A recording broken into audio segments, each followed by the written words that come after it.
rarely gives us time to prepare for the storms, listeners. A job loss, layoff, a breakup, addiction, even the sudden passing of someone we love. These moments come crashing in, uninvited. And when they do, most of us default to survival, shutting down, running away, or numbing the pain. It happened with me, listeners. Layoff affected me so much that I completely shut myself down from everything, from everyone. But now I wonder, what if there's another way in there? A way not to escape the turmoil, but to meet it with presence. And that's where mindfulness becomes more than just a buzzword, it becomes a lifeline. Well, listeners, welcome to the Mindful Living Podcast. I'm your host, Sana, as always, and I'm joined by Daniel Anderson. He's a personal alignment coach, father, and the creator of the Legacy Code.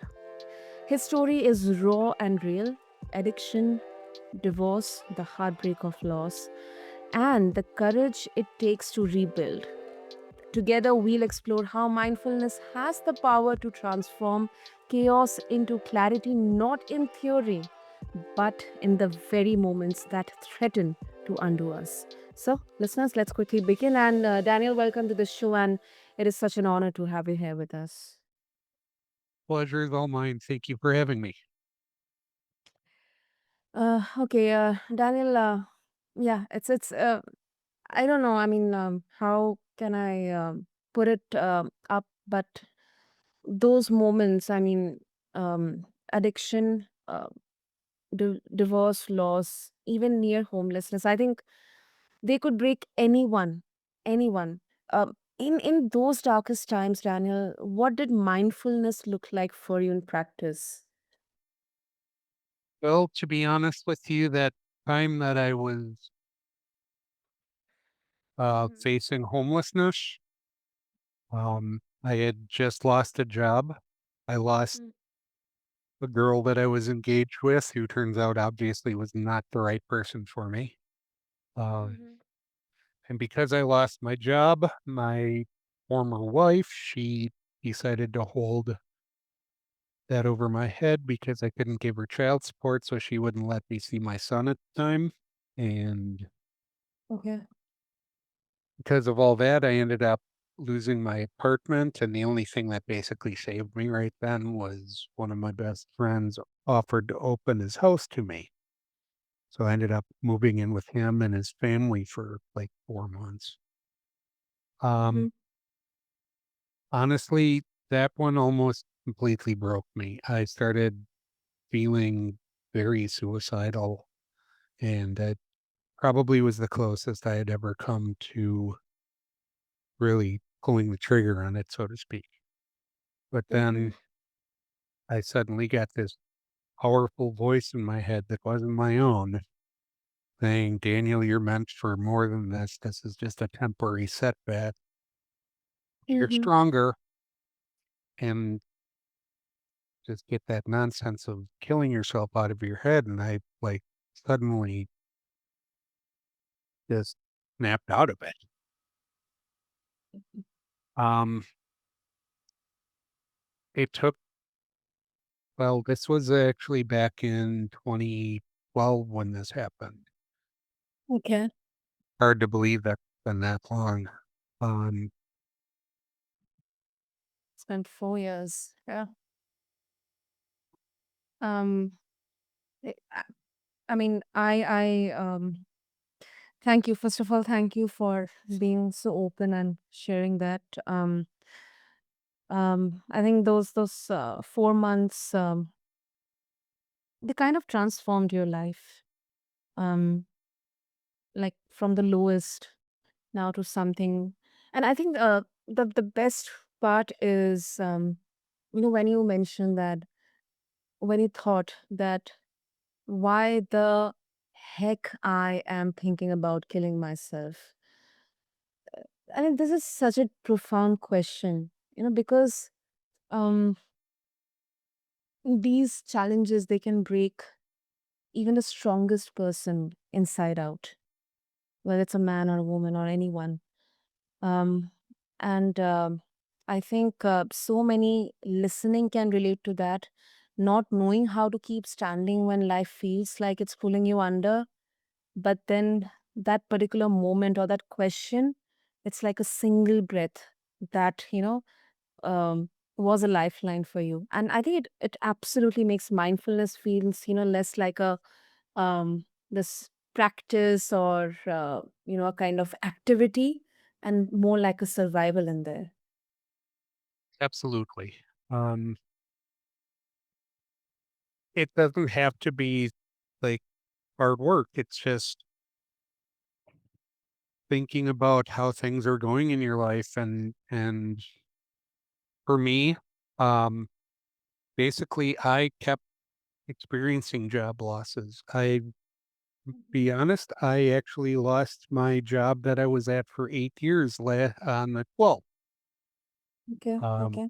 the company I worked for decided to eliminate my entire department. A few people got to stay on in different roles, but Mhm.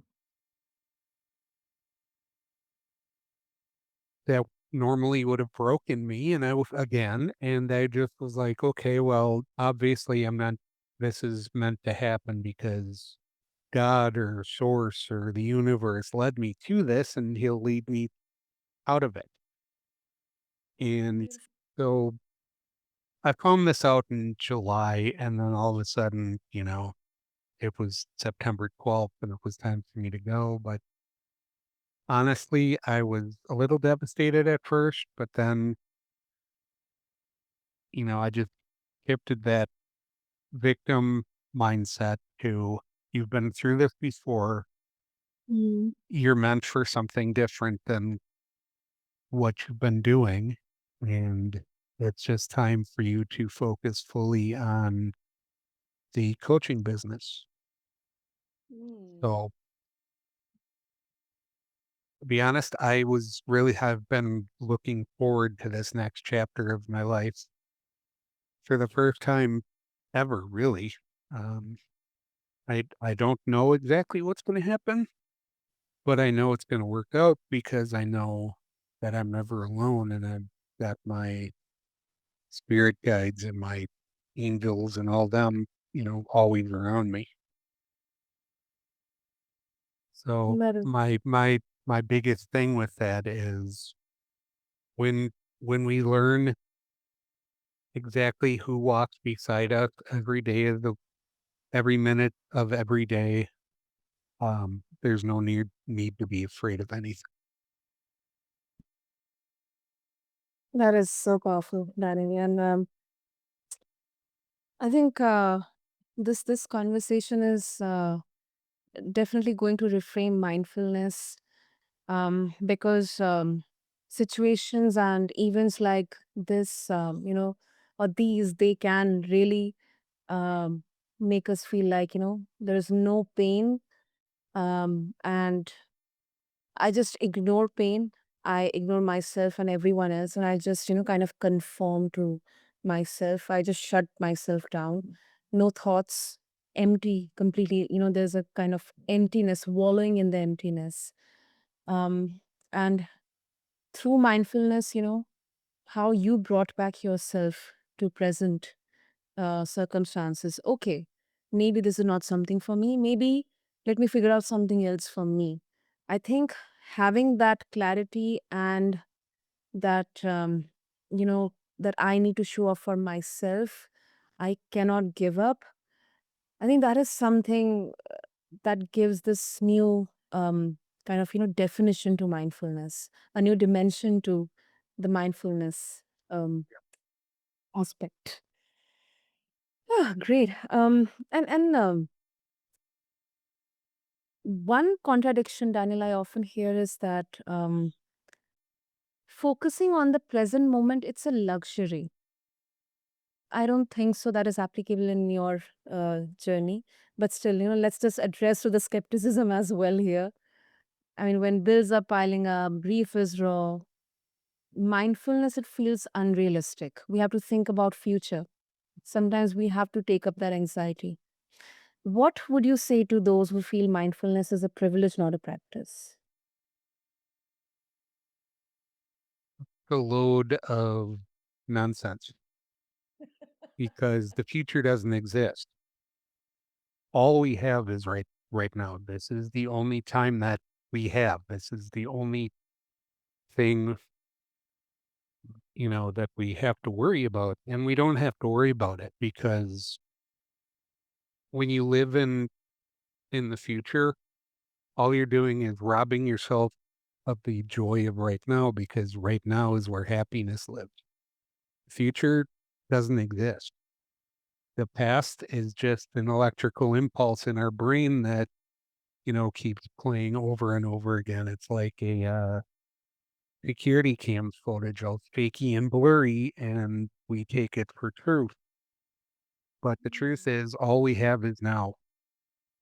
And you had said something about, you know, retreating into yourself and going into the silence. Well, you know what? The silence is where the answers live. Mm.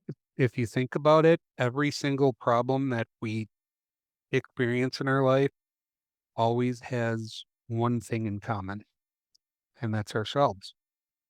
Yeah.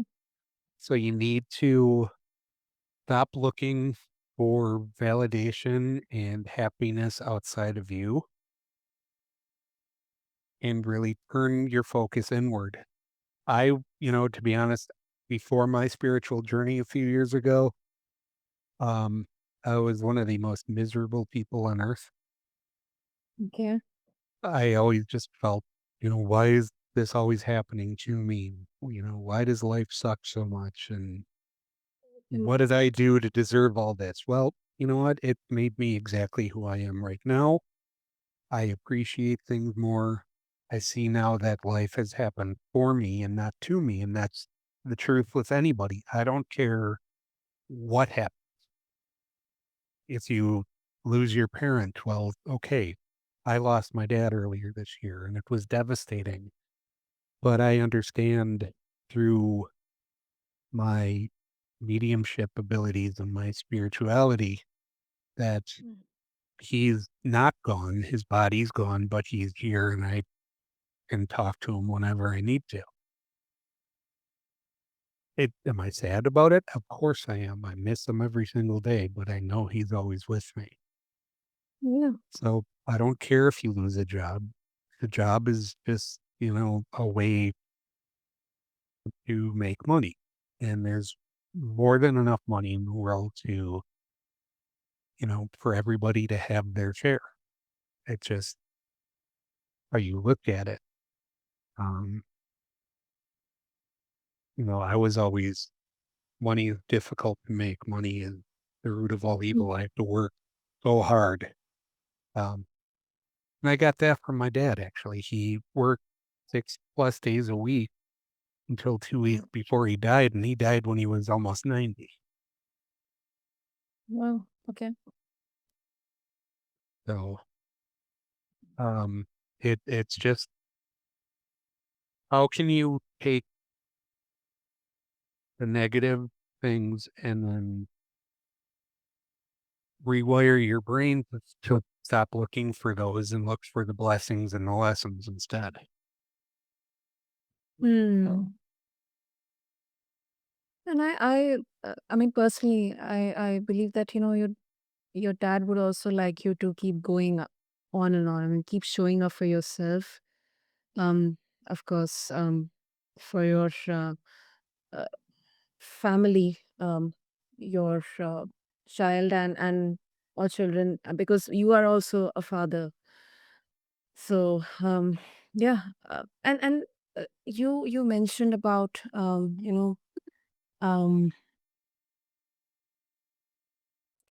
the legacy code. I'm personally very curious to know about it because you are working with high achieving women who often feel unfulfilled even after doing all the right things. Um, but before that, I would also like to bring in a quick question in here. Um, how differently would you approach a sudden um, negative event or a sudden change in your life right now, how would you compare your current present version to your older version, like 4 or 5 years back, in terms of, um, embracing changes or embracing anything, um, let's say negative or life changing? Well, 4 or 5 years ago, losing my dad would have just put me over the edge and just into a deep state of depression and sadness for months and months and months on end. Um, Losing the job that I had, would have just done the same. It would have not literally, but figuratively killed me. And now, now that I look at things differently, I figure that, like I said before, I know who's guiding me and what forces are guiding me. And I know that wherever I am at that particular moment in my life is exactly where I'm meant to be. Of course. Of course. Yeah, and Daniel, let's get to the legacy code. I think our listeners will be very interested to know about it. What exactly it is? Does it center or revolve around mindfulness, or there are multiple components working around here? How does it work or help? Yeah. Okay, well, it basically, legacy is an acronym where we change person's story. We rewrite how they look at life. And so,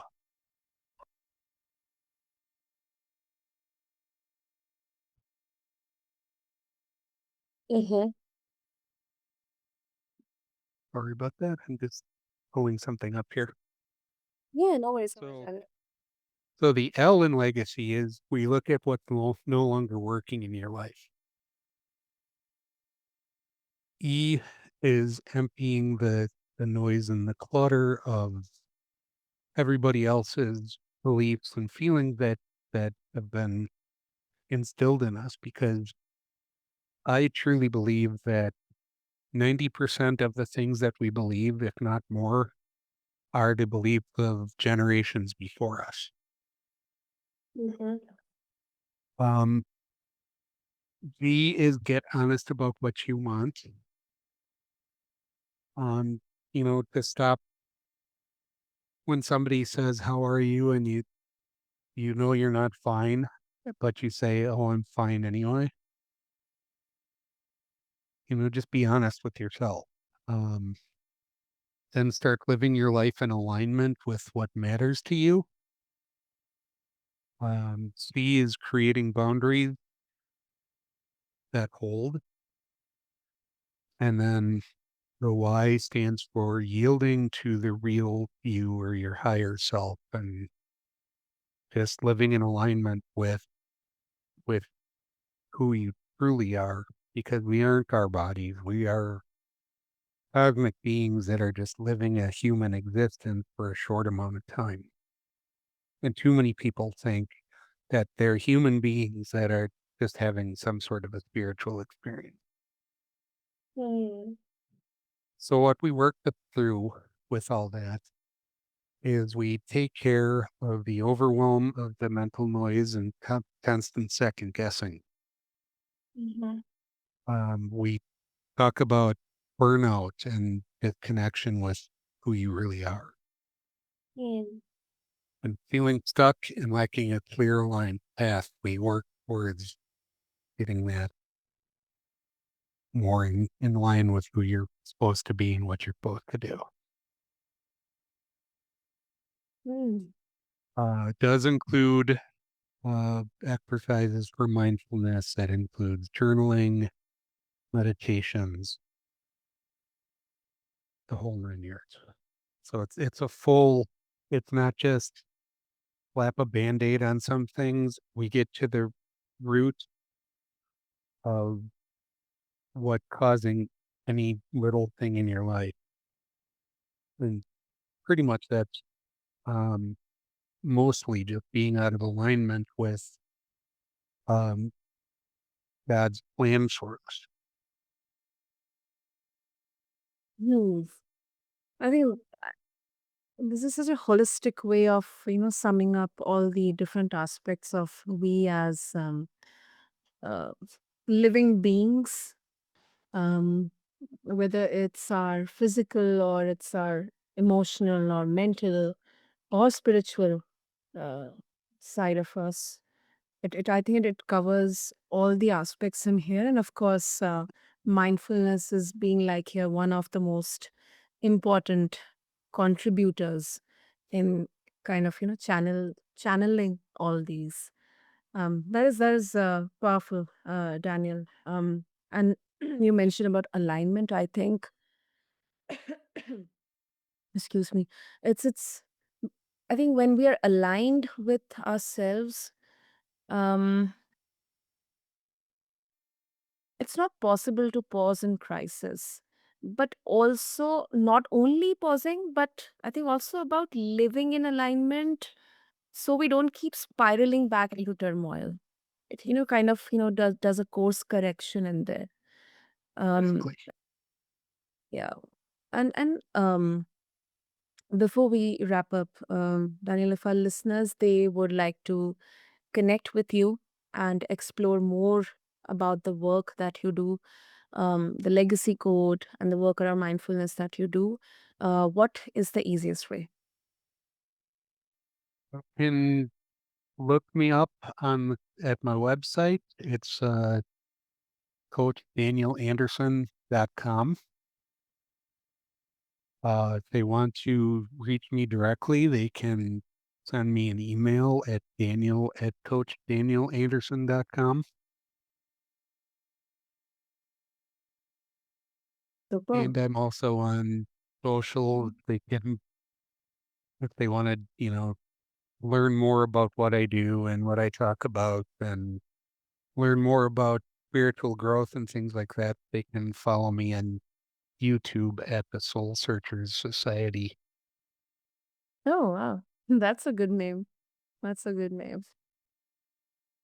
Great. So, listeners, what I'll do here is I'll make sure to have all the links, handles, and details in the show notes for you so that you can easily reach out to Daniel, and just refer to them along with this episode on whichever platform you listen your podcasts on. And Daniel, what I personally believe that you bring this calmness and presence, which kind of has been forged in the moments of crisis that you had to go through. And through that, you remind all of us that we don't have to numb out or shut down. We can pause, we can breathe, and we can choose presence even in the storm. So, thank you so much. You're very welcome. Yes, presence is the only way to be. Um, don't worry about the future because we create it as we go and we can make whatever we want happen happen. Yeah. Unapologetic, and that's bold. That's really powerful, listeners. And if you are listening to this conversation while walking through your own chaos, please know this: you don't have to have it all together.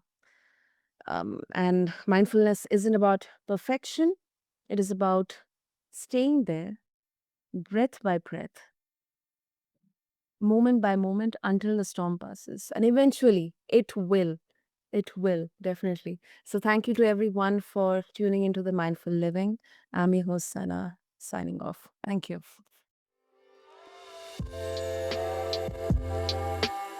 you.